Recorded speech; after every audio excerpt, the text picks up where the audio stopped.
आमदार संतोष बांगर यांनी धार येथे रणमाळ कुटुंबियांची सांत्वनपर भेट घेत दिला धीर। औंढा-नागनाथ तालुक्यातील धार येथील युवा शेतकरी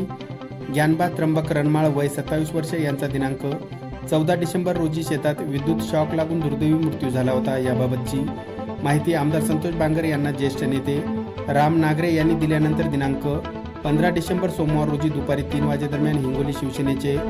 जिल्हाप्रमुख तथा कळमनुरी विधानसभा मतदारसंघाचे आमदार संतोष बांगर यांनी रणमाळ कुटुंबियांची सांत्वनपर भेट घेऊन कुटुंबियांना धीर दिला, तसेच भरीव आर्थिक मदत देखील दिली। यावेळी ज्ञानबा यांच्या कुटुंबियांना अश्रू अनावर झाले होते। याप्रसंगी युवा सेनेचे जिल्हाप्रमुख राम कदम, शिवसेना सहसंपर्क प्रमुख राजेंद्र सिकरे, ज्येष्ठ नेते राम नागरे, धनंजय पाटील दातीकर, साहेबराव देशमुख,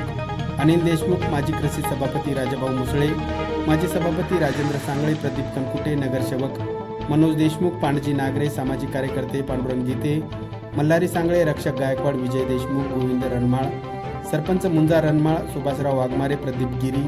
मंचक रणमाळ, चंद्रकांत सुतारे, मिलिंद नवरे, रामभाऊ रणमाळ, दत्तराव रणमाळ, भावगीर महाराज, दीपक रणमाळ, लहू रणमाळ, बंडू रणमाळ, हनुमान रणमाळ, मारुतराव रणमाळ,